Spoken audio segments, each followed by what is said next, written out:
ቀጠናው እንዳይተረማመስ ተሰግቷል። በማላዊ ሸቀጦች ዋጋ እየጨመረ ነው። በታንዛኒያ ወደቦች ከሚገቡ አንዱ የአፈር ማዳበሪያ ነው። አሁን በታንዛኒያ ባለው አለመረጋጋት ምክንያት የአፈር ማዳበሪያ እጥረት ሊያጋጥም ይችላል።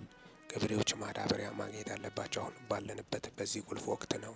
ያልተረጋጋችው ታንዛኒያ አካባቢውን የማተራመስ አቅም አላት። በውዝግብና አመጽ የታጀበውን የታንዛኒያ ምርጫ ማሸነፋቸውን ያወጁት ሳሞያ ሱሉሂ ሀሰን ባለፈው ሰኞ ቃለ መሃላ ፈጽሟል።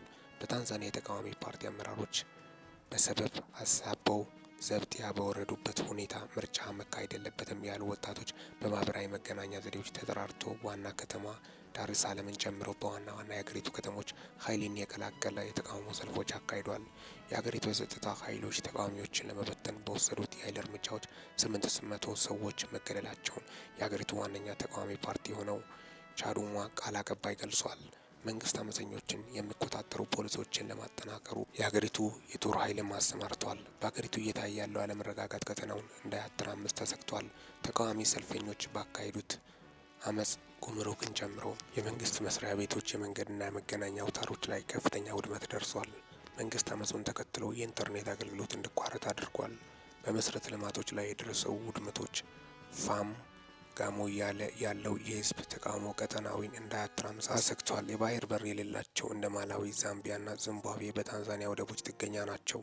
በታንዛኒያ የቀጠለው አለመረጋጋት በማላዊ የኢኮኖሚ እንቅስቃሴ ላይ አሉታዊ ጫና ማሳደሩን የምጣኔ ሀብት ባለሙያ የሆኑት ክሪስቶፈር ሙባከዋ ለሚዲያ ተናግረዋል። የምጣኔ ሀብታዊ ችግሮች በማላዊ የሸቀጦች ዋጋ እየጨመረ ነው። በታንዛኒያ ወደቦች ከሚገቡ አንዱ የአፈር ማዳበሪያ ነው። አሁን በታንዛኒያ ባለው አለመረጋጋት ምክንያት የአፈር ማዳበሪያ እጥረት ሊያጋጥም ይችላል። ገበሬዎች ማዳበሪያ ማግኘት ያለባቸው አሁን ባለንበት በዚህ ቁልፍ ወቅት ነው። ይህ በሚቀጥለው ዓመት የምርት ወቅት ላይ አሉታዊ ተጽዕኖ ይኖረዋል። ስለ ኢኮኖሚ ካነሳን የዋጋ ግሽበት ማንሳታችን አይቀርም። አለመረጋጋቱ በማላዊ ላይ ከፍተኛ ዋጋ ግሽበት ሊያስከትል ይችላል። ታንዛኒያ በእንግሊዝኛ ምህጻሩ ኤስኤዲሲ የተባለ የምትጠራው 16 ሀገራት ያቀፈው ደቡብ አፍሪካ ሀገራት ልማት ማህበረሰቦች አባል ነች። የመኪኖቻችን ሁኔታ ማወቅ አልቻልንም። የታንዛኒያ ወደቦች ዚምባብዌ ወደ ሀገሯ በምታስገባቸው ተሽከርካሪዎች ዋነኛ መግቢያ በር ናቸው። በአመፁ ምክንያት ግን የመኪናዎች ከውጭ የማስመጣት ስራዎች ክፉኛ መጎዳቱን የዚምባብዌ መኪና አስመጪ ኩባንያዎች ይናገራሉ። ትሪስ ቺያምባ ከነዚህ ኩባንያ ባለቤቶች አንዱ ናቸው። ከጉምሩክ አስተላላፊዎቻችን መገናኘት አልቻልንም። ከመርከቦች የተራገፉ መኪኖቻችን ወደ ዚምባብዌ ለማጓጓዝ በሚያስችል የወደቡ አካባቢ በሚገኝ ማቆያ ስፍራ ቆሞ ነበር። በአመፁ ምክንያት ተቃጥሎ ይሆናሉ የሚል ስጋት አድሮብናል። የደቡብ አፍሪካ ሀገራት የልማት ማህበረሰብ አባል ሀገራት 60 በመቶ የሚሆነው የሀገሪቱን አመታዊ አጠቃላይ ምርት በዚህ ኮሪደር እንደሚንቀሳቀስ መረጃዎች ያመለክታሉ። በዚህም ለ1.6 ሚሊዮን ወገኖች የስራ ዕድል መፍጠሩ ይታወቃል። በታንዛኒያ የተፈጠረው ቀውስ የእነዚህ አባል ሀገራት የኢኮኖሚ እንቅስቃሴ በማወቁ ሀገራቱ አማራጭ ወደቦችን በማመተር ላይ መሆናቸውን መረጃዎች ያመለክታሉ።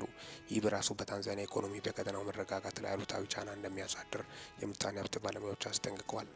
አፍሪካ ላይ እንግዲህ በጣም በሚያሳዝን ሁኔታ ብጥብጥና ነገሮችን ማጥፋት ማውደም በቃ አዲስ አልሆነም። በጣም የሚያሳዝነው ነገር ማለትም ነው። የማንም አጀንዳ አስፈጻሚ መሆኑ የሚመረጠውም የሚቀመጠው መሪም በጣም ችግር፣ ህዝቡም ደግሞ የሚያሳየው ድርጊት በጣም ችግር እንደሆነም ነው ጥናት ባለሙያዎች እየገለጹ ያሉት። እርጋታ ማጣት፣ ፊታዊና ታማኝነት በጎደለ መልክ ሀብት ክፍፍል ማጣት አፍሪካን ወደ ኋላ እንዳስቀራት እንጂ ያጣችው ሀብት ያጣችው ኢኮኖሚ ነገር የለም። የሌሎች አጀንዳ አስፈጻሚዎች ሆናል የገዛ ልጆቿ ናቸው ጠላት እየሆኑ ያሉት በማለትም ነው በርካቶቹም እየገለጹ ያሉት። በታንዛኒያ የተነሳው ቀውስ በአፍሪካ አጠቃላይ ምናልባት ኢኮኖሚ ላይ ጫና ሊያሳድር እንደሚችል ጭምርም ነው። አንዱ ላይ ጫና ካሳደረ ሌላው የኢኮኖሚ ቀውስ ይዞ እንደመጣ ጭምርም ይህ አደባባይ መረጃዎች እንደሆኑ ጭምርም ነው የወጡት መረጃዎችን በማስመልከት በታንዛኒያ የተነሳውን ቀውስን በማስመልከት ህዝቡን ማረጋጋት እንደሚያስፈልግም ሁኔታዎቹ የወጡት መረጃዎችን በማስመልከት ዕለታዊ መረጃዎችን በማስመልከት ዓለምን እያነጋገረ ያለ ክስተትን በማስመልከት ሊደመጠው የሚገቡ ዕለታዊ መረጃዎችን በማስመልከትም ነው። ታንዛኒያ በአሁኑ ሰዓት ምን አይነት ሁኔታ ላይ ትገኛለች በምን ዙሪያ በዋናነት ሊደመጡ የሚገቡ መረጃዎችንና ሁኔታዎችን በማስመልከትም ነው።